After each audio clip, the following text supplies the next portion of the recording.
Have you ever felt stuck in your growth journey, wondering how to build resilience in the face of challenges? Or maybe you're looking to shift your mindset and unlock your full potential. Well, if you said yes, then you are in the right place. Welcome to the Stretch Zone. I'm Hannah. And I am Feds. And here we explore self-development, nurture resilience, and embrace the mindset shifts that help you grow beyond your limits. Hello and welcome back. Hi, Feds. Hi, Hannah. How are we doing today? I'm good. It's been a bit of a crazy, busy week. A lot of things have been happening. I've been finding myself scrolling on my phone a little bit more often than I wanted. It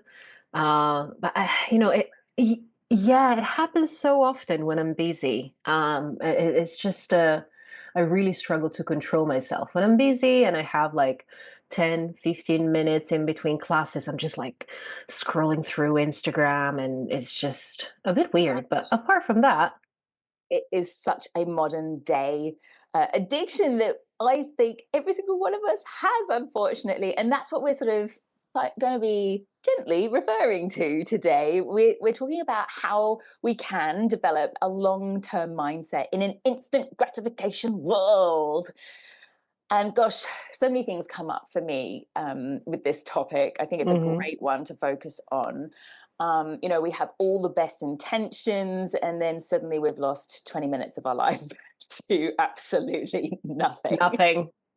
I mean, we really do live in this instant gratification world. We can order anything. We can order a pizza, we can order our groceries, we can order a cleaner, we can order a date to our front door within hours, right? And it's just crazy how we're so used to this get it now. I've moved to the US in the last couple of years, and before I moved here, I think I'd probably used Amazon 10 times, maybe 15 times in my life. oh, Now, anything and everything, I'm like, that's where I can get it from. yeah, it's so easy. You can get it within hours. My brother came to visit and he was so sweet. He bought a little present for us before he left. And it arrived the next day. He had just ordered something and it arrived the next day because he realized that we didn't have something in our house. And then he said, here you go. And I was just like, how did you get that so quickly? You can just pay for anything. It's incredible. Yeah.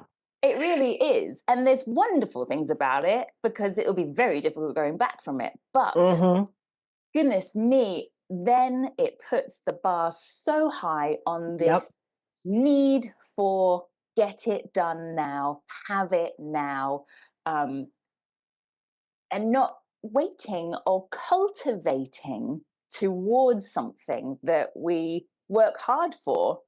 And we're going to go into a bit of detail as to what's going on and how we've sort of become so addicted to have it now culture and where it comes from.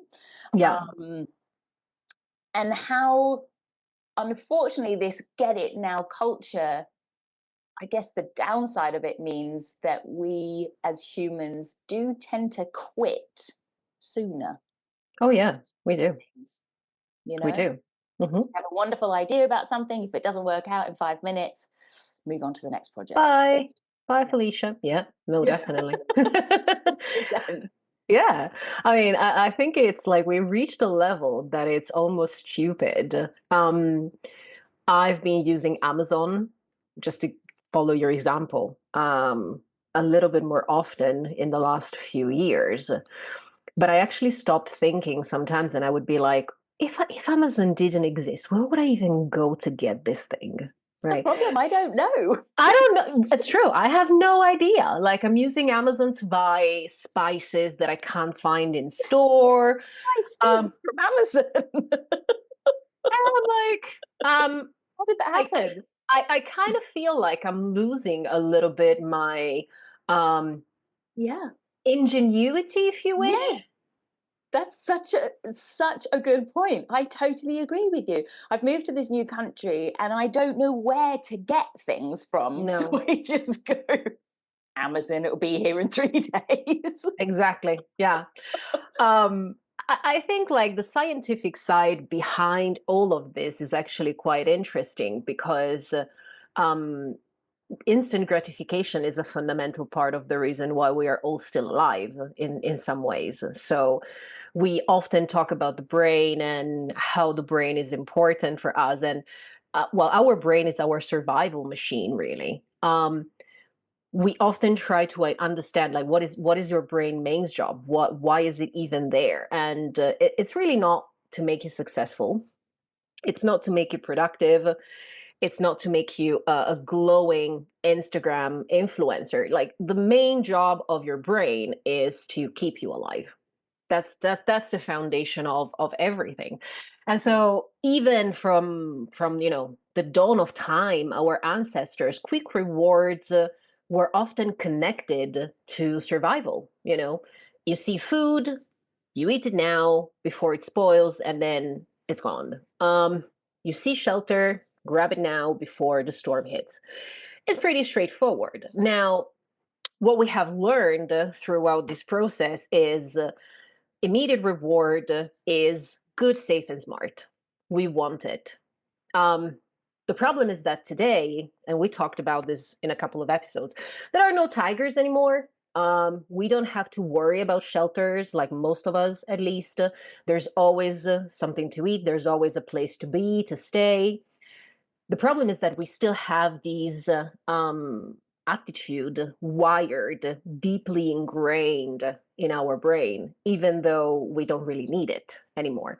And so because we don't have the tiger anymore, this is replaced with TikTok likes, notification on your phone, same day shipping. Now, how do you feel when you put that order in? Okay, so I did one last night. Oh, okay. How did that go? Well, it was really exciting. I know, right? It does depend on what I'm buying. If I'm just buying some salt that I can't Uh-huh. from the supermarket because I don't like the salt from the supermarket, um, I'm not so excited. But I've just got myself a new desk at home, which I was just showing you before. So fancy. Yeah. I've been feeling my life for the last 2 years in America. I love it. Love it. Just from a little share between myself, Feds, and you listeners. I've been working off a cardboard box for the last 2 years. Oh, I love it. Hey, I my love yoga it. background came in handy, but even I at 41 am now starting to struggle and getting backache. So finally got a desk, and so I bought a ergonomic chair to sit at my desk. And I even went to Office, whatever it's called here, Office Max, Office Works. I can't remember what country I'm in, and they're all Office something, aren't they? Tested out loads of chairs, took my time trying to figure out which one I was going to get from Amazon that was half the price. So yeah, it was, it felt like a big moment, actually. That one was Yeah. quite an exciting purchase. So you've experienced your brain releasing dopamine. Oh yeah. which is really, I mean, technically is like the yes please chemical. It's what your brain needs, well, what releases every time you get a reward, even a small one. It doesn't have to be a big one, but basically that's your brain telling you, yes, I liked it, do it again, do it again, do it again, I like it. Yeah. So every single time, it could be when you get a text message, when you get a notification, when you buy something that you don't really like, well, you don't really need, but you like, um, or even something that probably we've all done. You eat a cookie instead of a salad, something very healthy that you need. Yeah. And so, what is the problem here? That your system is, well, this system is designed for survival, not to binge watch 12 episodes of your favorite TV series at 2 a.m. in the morning. So there is a big problem here going on between immediate rewards and delayed rewards. So the instant gratification side tells you this feels amazing. Do it right now. It doesn't matter if you're going to pay for it later. And delayed gratification becomes boring immediately because you're like, why would I need to wait and have a salad today? I don't even know what's going to happen in 6 months. Let's just have the cookie today, you know? And so it becomes a lot harder to build habits. I've actually just finished a book, Atomic Habits. It was part of my book club because I have a book club. And that's what we talked about. And if there's no immediate reward at the end of an activity, your brain automatically says, nah, I don't really want to do that. Let's do something fun. So, you know, your brain waits constantly pain, pleasure, pain, pleasure, pain, pleasure. And so you end up thinking, let's grab the cookie now. We'll figure out the marathon training later. So there is a specific name for this. It's called temporal discounting. So basically, the longer you have to wait for something, the less valuable your brain thinks it is. And so what are we going to do about this? Because this is becoming a really problematic thing. It feels like modern life has weaponized your instincts in some sort of ways. So, can we retrain the brain? Yes, we can. We don't have to rely on a dopamine forever. There are some ways to do that. We talked a little bit about neuroplasticity before. So, your brain can change, can learn, and you can build new wiring based on your habits. Um, how are we going to do that, though? That's the challenging bit. Um, have you ever tried to say no when you feel that something is very, you know, is calling your name? Yes. Mm. So I would not usually say naturally I have Hmm. the world's biggest willpower. Mm. I know other people that have much greater willpower than I, and one person jumps to mind, which is my husband. He has unbelievable willpower. Hmm.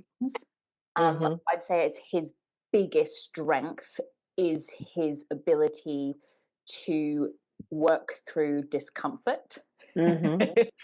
which most people would give up on, such Hmm. as he works shift work, he's in his mid 40s, and he will always prioritize moving his body even when he feels completely exhausted. So he has been my inspiration to keep going when it comes to movement and comes to eating.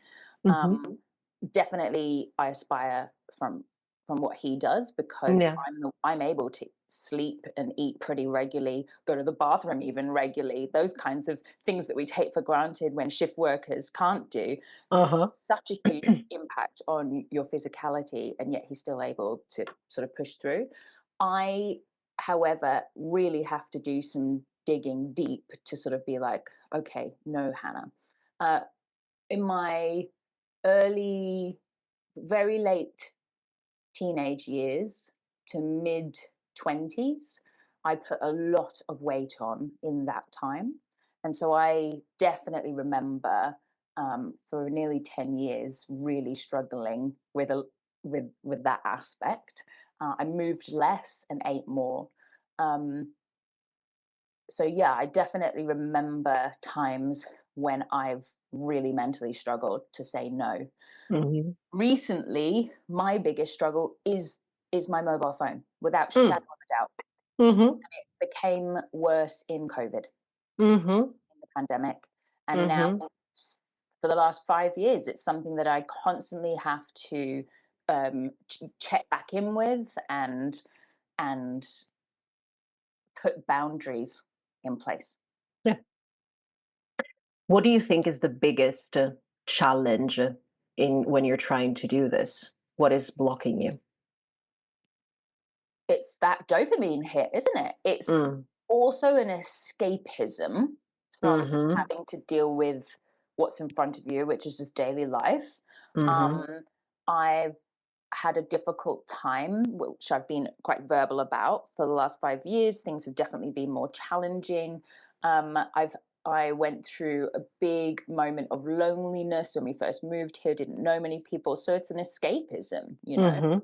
Mhm. Um, it can also be a connection to friends, family, people that I know. So then you're sort of just trying to get into a little window of their life, feeling connected. So it's Yeah. a strange kind of connection, but it is still. Yeah. Um, and then I noticed that it's worse when I feel anxious. Mhm. There's something that's worrying me, or I'm overthinking something. I know Mhm. that I escape into the scrolling doom of scroll Yeah. life. Yeah, yeah, I yeah. know that Yeah, that yeah. happens. Yeah. And yes, it's been something that I really have to be on top of in the last Yeah. 5.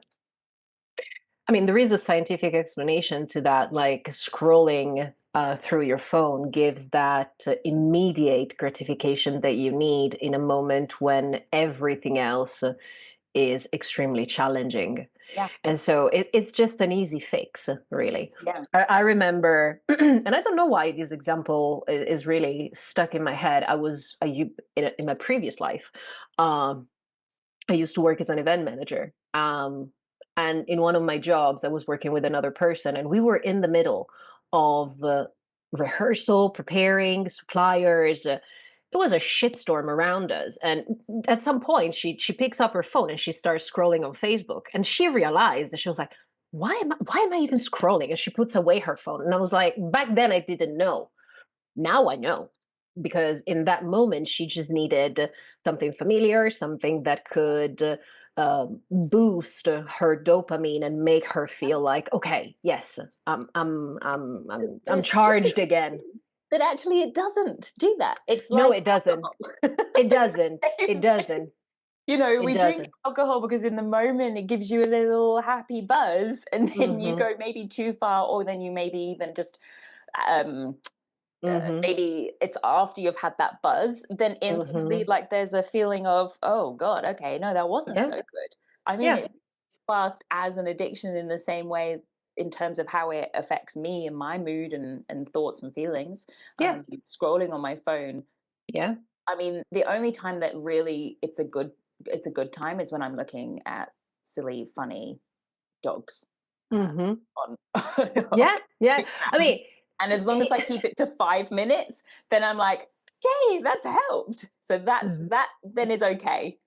But it's that past. is the hard part. Yeah. Because I feel terrible. if we were able to do that, if we Mhm. were all able to say, right, I'm just going to scroll for 5 minutes and then I'm going to go out, I'm going to do something, we wouldn't have this conversation right now, right? Mm. The problem is that it doesn't really work like that. Like, you know how many times it happens to me that I get my phone and I'm like, okay, I need to get back to that Yeah, person, yeah, yeah, and yeah. then I find myself like scrolling through like the remote meanders of Instagram, and I'm like, did I ended up looking at the life of guinea pig in Florida, like some weird stuff, and it It's just doesn't. ridiculous. It's ridiculous, exactly. And so it's really one of those things that requires yes, self-control, Mm. but it also requires a lot of strategy. It's not Mhm. one of those things that you can just say, "Oh yes, I will rely on my strength. I'm a strong Mhm. person." No, it's just simply not gonna work. Like all the people I know, similarly to your husband, who are very good at they're a bit more strict with themselves, Yes, let's say, whether yes. it's I'm going to have the salad today and the cookie in a Yeah. week, I'm going to go to the gym now instead of tomorrow. Mhm. They all have some kind of strategy and technique to make their life easy. Because technically, what we are doing here, we are trying to change a habit. The habit is, I'm going to take my phone and I'm going to scroll through Instagram for half an hour. How do we stop that? So there are some practical tips that we can actually put in place. And I remember when I told you last year that I wanted to use my phone less. Yes, I do. And so that's like the very first thing that comes to my mind. So last year, I reached a stage where I used to spend like 2 hours on my phone scrolling through Instagram and all sorts of social media known to man. And going to bed at 10 and then falling asleep at 1 o'clock. What is the freaking point, right? Yeah. Yeah. And actually, the more I was in bed scrolling, the more awake I was. So I was like, this defeats the purpose. And so I told you, and I was like, I need to do something. The very first thing that I'm going to do is to put my phone in another room before I go to bed. And this is actually one of the very first things that we could do to try and change this habit. Put it somewhere else. Make it, whatever your it is, the cookie, the phone, whatever, the Amazon website, make it less easy to be reached.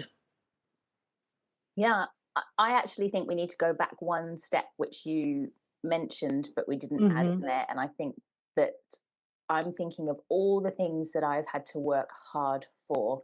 It's actually not doing it alone. You told me about it, and then we came up with like a plan of action. Yeah. You also had to involve your husband in it. Oh, yeah. And I was thinking, when I was thinking of my husband, when he always prioritizes moving and eating well, I am very involved in that. He has verbalized, and I know how important it is to him. So we're part of that together. And I have had to learn to actually say, hey, actually, it's really important to me too. Can I please not come for this dog walk today? I'm going to work out instead. Whereas I was just trying to do everything, and I put like moving my body on the back burner, because especially as it used to be my job, moving my body as a yoga teacher, and I was working so much, I kind of was just like, oh well, it doesn't matter, I don't need to lift weights as well, whatever, I'll do anything else. But now I'm not moving as much in my day job. I really need to prioritize that, and I've had to verbalize it, and it's taken me a long time to realize that's why I kept missing my workouts, because I would not prioritize it like he does. I had to be like, okay, listen up. By the way, this is actually also really important to me. I, though, don't have as good willpower as you, and I need you to help me with this. Yes, having an accountability buddy is essential in that sense. Once you understand what is it that you want to change, these are the two main things, I think. Put it far away from you, make it invisible as much as possible. If you have the tendency of having that glass of wine at the end of every working day and you want to change it, don't buy a freaking wine anymore. Like, you're making your life 1,000 times harder just by having that bottle of wine on the kitchen counter. If you don't want to use your phone before you go to bed, put your phone somewhere else. Don't take it with you in bed, because otherwise, again, you make it so much harder.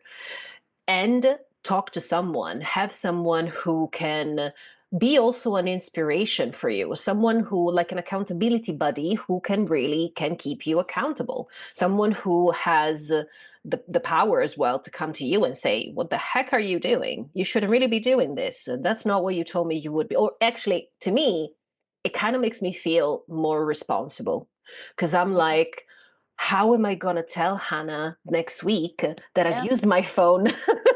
No, I don't want to do that. I'm strong. I can do this, So, I'd like you to tell me, and I know there's quite a few examples, because I think in many aspects you have really good willpower. I want you to tell me, when was the last time you worked really hard for something? I am now.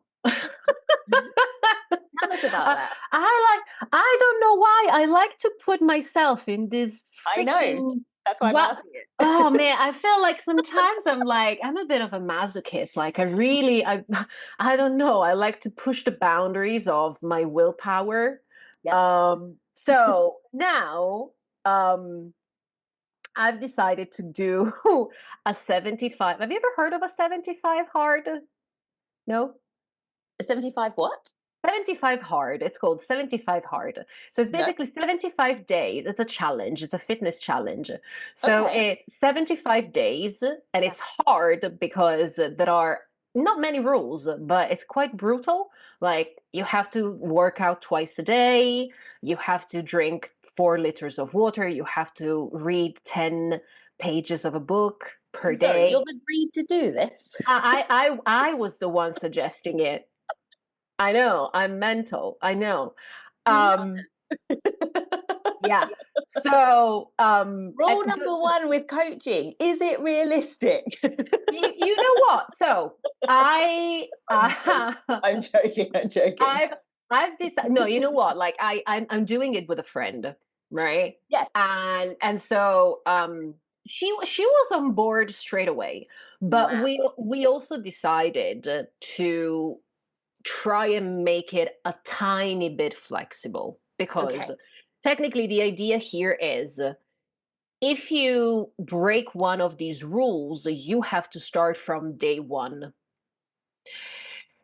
And I thought, this is ridiculous. Wow. I mean, of course, it would be great if I could do all of these things every day, but realistically, I have a life. So Yeah. I've decided that my main priority is no alcohol, Mm-hmm. right? Okay. And so I've decided that if I break that rule, I'm going to start from scratch. If it happens that one day I can't read the 10 pages, if one day I can't work out twice a day, it's okay, right? I'm going to try and stick as much as possible to the plan. Yeah. But yeah, basically the main goal for me is to avoid alcohol for 75 days. Yeah. Okay. Right? So it's a kind of like an adapted version of the Yeah, I 75 like it. I think hard. that's fantastic. And that's exactly what we normally talk about. Make it That's realistic. exactly it. Yeah, you've just made Make it realistic. I get it. And so, like I'm checking the calendar. I'm on my 7th day Amazing. and it's going well. I went out this weekend. I've had a lot of Coke Zeros and Diet Sprite because that's what I can drink. I'm feeling good. And you know what? Like I think I've reached um I've overcome those first like 3-4 days when I'm like, oh, I'm really stressed. I really want a glass of wine at the end of the day.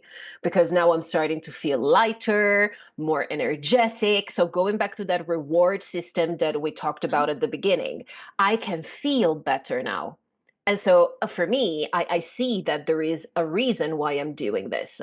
Yes. I feel the benefits, right? Yeah. And so that's what definitely helps. I'm trying to, and this is something essential if you want to fight instant gratification. You need to find something that makes you feel satisfied while you are doing this, because otherwise it's just not going to Those work. micro wins Exactly. along the way. That's what we're talking about. So Yeah. it's not made, it might not be quite the same instant gratification or easy win. It still might be a challenge. I'm guessing actually that first week potentially was one of the hardest. Not to say those weeks won't come again and days won't come again, but I would have thought that was super, super hard. So it wasn't an easy win, even those first 7 days. But just, actually acknowledging that there is a little win all the way along is really, really essential. So it isn't just, okay, I've done 75 days. And now I am a winner. It's really, okay, I've managed to do 7 days and this is already a big achievement. And I feel good. Yeah, I mean, to be honest, it's like it's not the same thing, but it makes me think of AA groups.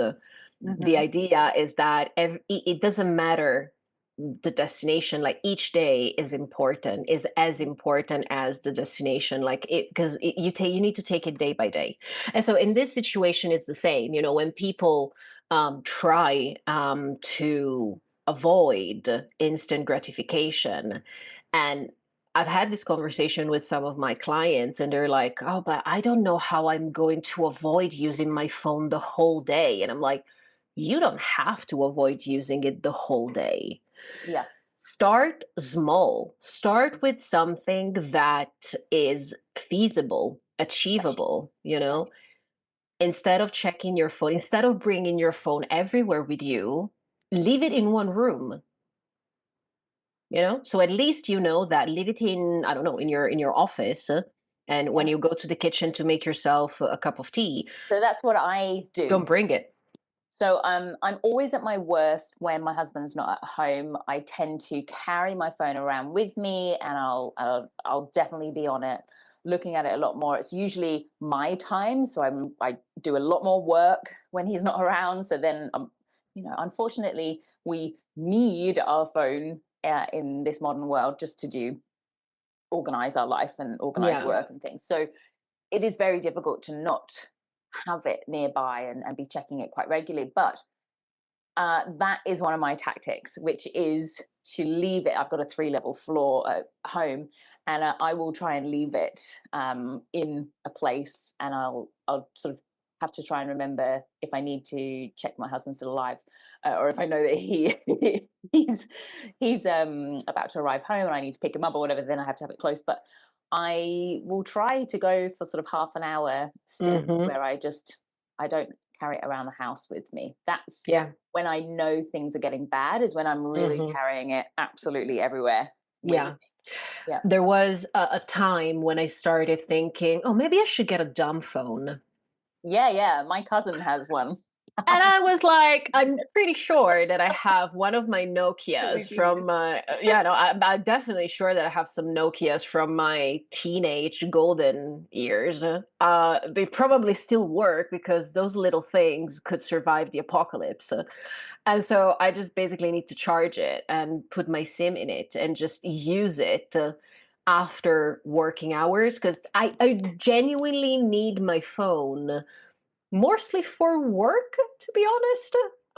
And so there is a need. Probably not as much as we are. Well, listen, if someone really needs me, if there is a freaking emergency, are you really telling me they're not gonna call me?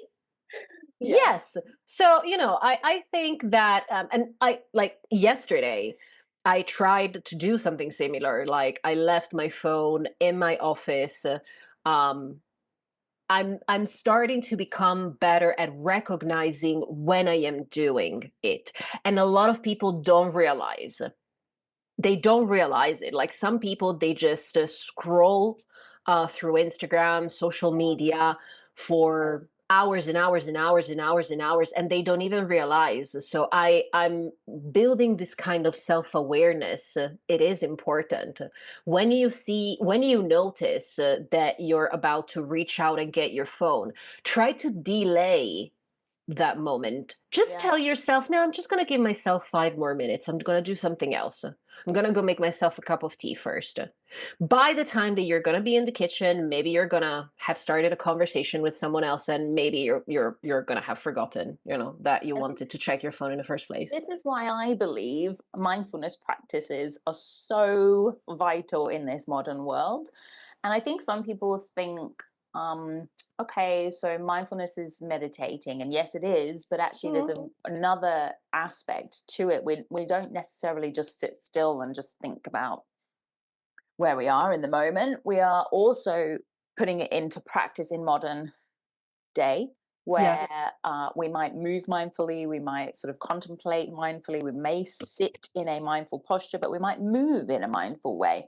And I think the more that we're able to practice this, then the more we're able to keep tapping back into it. So yes, I'm putting my hand up. I have a phone addiction like 95% of the world does. And it really frustrates me. And I wish that, I didn't have this, but I do think I'm able to, first of all, recognize it. And then I will definitely be able to at times sort of tame that beast. And I strongly believe that my mindfulness practice helps me to Yeah. tame the beast. It 100. doesn't mean that I have full control. Total admission, I am not perfect. I'm not a monk, unfortunately. Exactly. I do live Yeah. in the world, but I am able to still have a relationship with it. Something that I decided a very long time ago. This is no shade on people that do that have made this choice. I personally will never own a smartwatch. Mm-hmm. And I'm actually very strong about that in Mm-hmm. my decision. It's something Mm-hmm. that both my husband and I do not have. He actually does have one for work, but it's purely for a timepiece. So he Yeah. doesn't have any of it connected to the internet in terms of apps or anything like that. So it's just Yeah. that he can travel around the world, different time zones. Yeah. Um, and that was a very big decision that I made many years ago and that I've always stuck to. And for me, that would just push me over the edge, being that connected. Yeah. The other decision that I made, and luckily my husband's in agreement with, we also don't have a television in our bedroom. Not that I think people don't necessarily have them as much now, mainly because of phones. Even if you have a TV, I don't know how many people, well, I Would might be wrong watch about it. this, but Yeah. I'm thinking these days people are probably Yeah. just glued to their phones anyway. But that, Yeah. again, was a decision a long time ago. This is no shade on people that have that, and that's part of their world. It was just a very decisive decision that I have Yeah. made and stuck to. Yeah. No, absolutely. And it's quite I think like yeah, yeah, that's yeah. I think there are so many different ways to see this, and it's you need to find what works for you. Like, mm-hmm. I have a similar rule when it comes to TV. I've never had a TV in my bedroom. Like, I try to practice a lot of space hygiene, Yeah. as in each space is used for an activity. Mm-hmm. Okay, Mm-hmm. so I do not work in bed. I do not work on my sofa. Like, there are some things that you can do to make your life easier. And I think one thing that is important to mention here, I think a lot of people don't want to give themselves rules Yeah.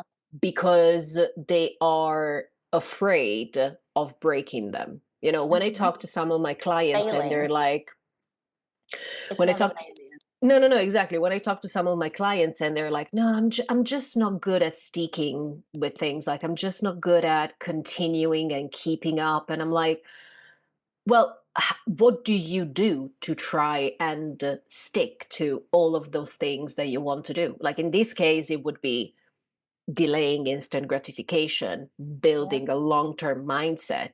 We are not inherently good or bad at things. We become bad at things if we don't have a system that supports us. And a lot of times people who say, I am not good at something, don't even put the effort to try and do something. And so what's the result? They fail. Mm-hmm. Mm-hmm. That's really interesting what you just said. And it really, when I look back at how hard I work for something, there's definitely been stages in my life where I've worked really hard for things and not worked really hard for things. As I said at the beginning, I don't believe that I'm someone that has natural, really strong willpower to work Mm-hmm. towards something. But I also couple that with I am also not someone that is really highly motivated as an Mm-hmm. individual. However, that's all perspective. Mm-hmm. If I was to compare myself to my husband, he always knew what he wanted to do when he was a kid.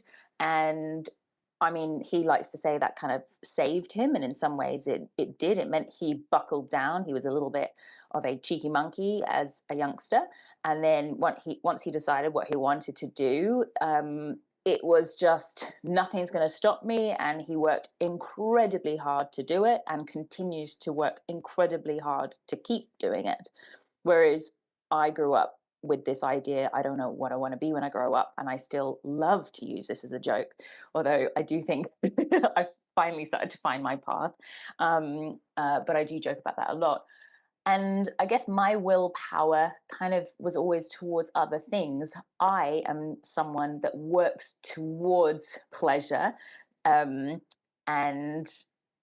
I don't know if I'm highly motivated in terms of working away from discomfort. I'm much more motivated by what is pleasurable in front of me. There are people that are highly motivated because they're getting away from discomfort as well. And I'd say that my husband's can fit into that a little bit more. It means that, for example, he works unbelievably hard at work because he doesn't want to let other people down. He doesn't want that he can't be capable or do something. Whereas I will work really hard towards something because I think, oh, that might offer me something great and good instead. Yeah. Like, this is the thing. Instant gratification is easy. You know, like you don't, when it comes to instant gratification, you don't really need to ask yourself any kind of a philosophical, life-changing question. When you are scrolling through your phone, you don't need to know what your purpose is. You don't need to know what motivates you. You could literally just be a potato and it would be exactly the same thing. So, I think a lot of time people struggle because asking yourself these kind of questions can be a little bit challenging, you know. It's uncomfortable. It is uncomfortable, of course. I mean, I know that I've always struggled with instant gratification when it comes to food and sports. I don't come from a very active family. Food has always been seen as something to survive in my house. There's no pleasure in cooking. And so the combination of these two things always made me struggle really, really hard to, you know, stay healthy and in shape. And I I think, just want to say that I think you've just shattered every person's view of a typical Italian family. oh yeah, no, yeah, 100%. What in any single way, definitely. I've learned how to appreciate physical activity, and it doesn't come natural. It's not something that I would naturally do, but I know that it's good for me because I know what is the possible consequence if I don't do that. It's becoming more and more real, you know? And so this is what is really helping me now in getting away from the instant gratification of sitting on the couch all day or avoiding going for a long walk or avoiding cooking something healthy because I see in front of me the possible consequences of my actions, you know, and I'm not getting any younger. And another thing that really helps is try to find one gratification, something that a reward, one reward, immediate reward that you can get after you have had a nice meal, after you have had a class. Like, I never thought I would have said this, but I've started going to CrossFit and I love it. It's brutal. Yeah. It's the most brutal freaking thing ever. And I've always been, oh, dance, yoga, oh, you know, like I'm very creative. This does not, this, but I love it because I finished the class and I feel like all my stress went out of the window. I actually feel that my brain is happy. That is my reward. And so when I think about going to the gym, I'm like, yes, I'm going to go because I already know that I'm going to feel so much better at the end of this lesson, you know? So, yeah, long story short, micro wins, delay your instant gratification as much as possible, and try to stay away. Put that phone away. Design the environment around you in a way that can help you. Yeah, and that's not a failure to have to actually put really strict rules in place when you really want to achieve something. Because we all know, particularly the phone thing, and that's why we've barked on a lot about it today, because we know that every single person listening can relate to what we're talking about. At the end of the day, it just saps our time and takes us away from the things that are really important and worth working hard for. And I think that we haven't really touched on that so much today, but if we do think back at things we have worked hard for, how does that make you feel? Just think back to a time when, you know what, I put time, energy into this one thing that I wanted to achieve, and it gave me so much more than instant sort of highs. It was really, so like, for example, something that, you know, I worked long and hard at was my move to Vietnam. I did that on my own. I had to work really hard preparing it so that I knew where I was going, so I felt comfortable about doing it. I was leaving the country. I was putting myself into a new environment, and it was tough. The first few months felt really scary, felt overwhelming. I felt lonely. I felt exhilarated. I felt scared at times. I felt completely, you know, in an unknown land and unsure. But at the same time, as I said, it was exhilarating. It made me grow as a person. It made me trust my abilities. It made me realize I'm super capable as a human, and that I don't need to rely on other people all the time to make sure that I'm okay. I can actually do it on my own. Not that I did the whole thing on my own. I had to then create my own community, right? Mm-hmm. Then Yeah. able to handle it even better. But yeah, I look back at that time, for example, and just think, wow, I worked really hard to achieve independence. Actually, Yeah. if I look at my time in Vietnam, it's when I really grew up. Even though I'd lived away from home for a while, I just know that I grew up very quickly in that time, and in a good way. I was 26, so it was about time. Um, but I could really fend for myself, and I realized that I was a really capable grown up. I was Mm-hmm. a woman and able to look after myself, and that's a really powerful place to be. Yeah. Even now, you know, changing career and having to set up my own business, this is one of the hardest things I've ever done, more than Mm-hmm. moving overseas, in my opinion, because I do have a lot of self-doubt about my capabilities. But here I am, you know, a few years into it, and things are going great, to be honest with you. But it's taken a lot of mental willpower along the Yeah. way to keep putting a foot in front of the other. But boy, the rewards at the end feel just so worth it, Yeah. Yeah. rather than Exactly. these small little instant gratifications of watching a stupid video or a silly video. Yeah. Um, Exactly. I mean, if we had to recap quickly, in this world where there's an instant everything, you yeah, know, the this long game, this long-term game is really a superpower because yeah, it allows you to reach all of these goals and, you know, dreams, realize all of these dreams that you had, and you can't really do it if you are scrolling through Instagram, you know. no. Interesting Um, enough. Well, yeah. thank you for listening. And we'll just throw a couple of questions out Mhm. to you listeners. In this world of instant everything, um, and that we're sort of discovering that actually playing the long game is a superpower, what do you think is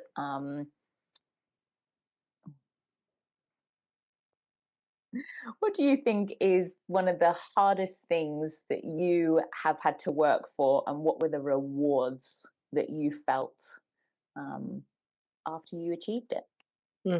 Yes.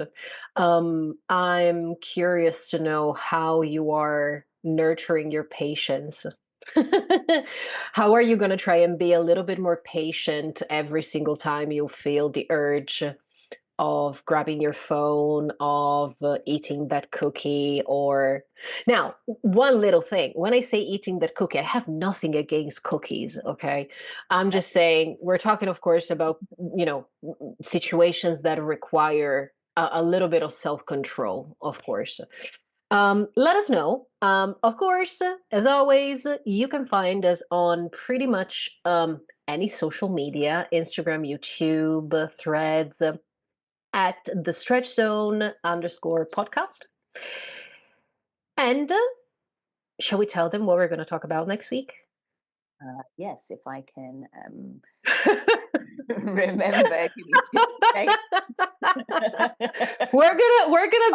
seconds. Next time. Yeah, it's a bit of something existential that is close to my heart, because it's definitely something that I have struggled with over the years. It's an identity shift when we have done a big move and we've relocated somewhere new, or just, you know, something big might have happened in your life. Perhaps you've changed job, career, or you've stopped a certain job or career, and how that changes how we think and feel about ourselves, and how it changes how we fit into the world. Yes. Who am I? That's the question. we always pick these easy topics, something that you can easily discuss in 40 minutes. Yes, why not? Yep. Oh, thank you guys. It was so great to see you, Hannah. You too, and catch you very soon. Yeah, bye. Wrapping up today's episode, remember, you don't have to face change alone.